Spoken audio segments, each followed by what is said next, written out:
Welcome to 5 Minutes 5 Ideas. I'm your host Samanvay. Today we're going to talk about 5 lessons I've learned from the book I'll Teach You to Be Rich by Ramit Sethi. This is a personal finance book geared towards 20 to 35-year-olds. Over the last week, I've really enjoyed reading it and I'd recommend it to anyone looking to level up their finance game. So let's get into it.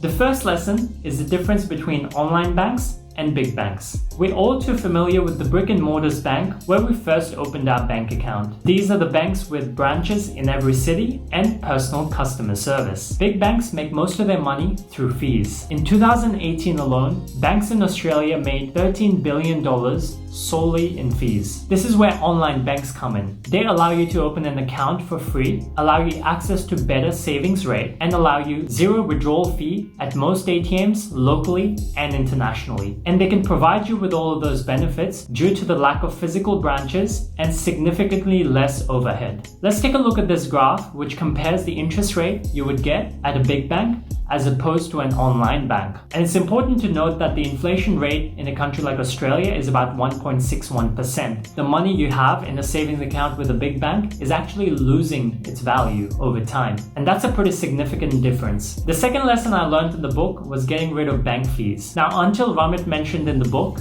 I had no idea you could do something like that. And I'm sure that's the case for many people out there. And he suggested simply calling up the credit card company and asking them to waive your credit card fees. Or that could be any other type of fee such as overdraft fee on your debit card or even maintenance cost of your account. But there's a caveat to that. That requires you to be a loyal customer of the bank for a while and ensure that you pay your credit card bills on time, as that's going to be the leverage that gives you the fee waive. And the logic behind that is that it's a lot easier for banks to waive the fee rather than lose a customer over it, because getting new customers is a costly process. The third lesson I learned is that financial expertise is a myth. Now, when most of us think about investing, we jump straight to picking stocks or paying a professional to manage our money. The truth is that when you go with a managed fund, which is where you pay advisors to invest your money for you, they are only able to beat the market less than 25% of the time. Now, this is a stat from 2006 when the book was written.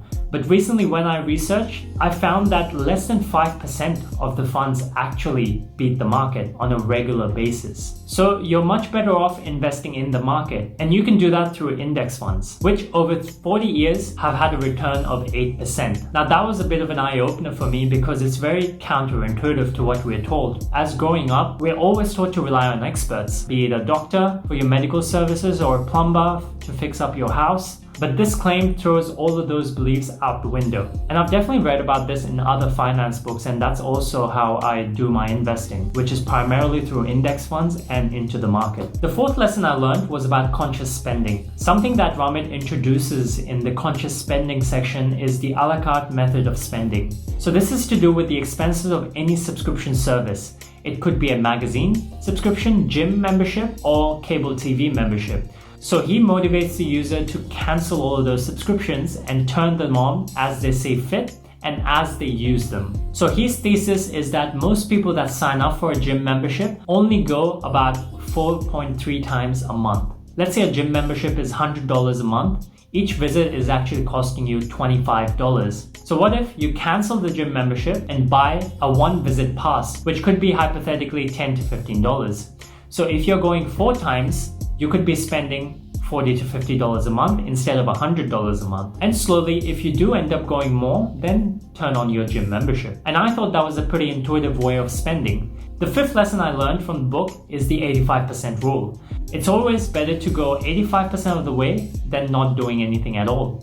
Go ahead and read that next book about investing. Go ahead and open up that brokerage account while you're at it. And I thought this was a great rule to highlight that the most important bit is just to get started. That wraps up 5 lessons I've learned from the book I'll Teach You to Be Rich. I definitely recommend reading the books if you want to find out more about the topics discussed today. Don't forget to like and subscribe, and I'll see you next time.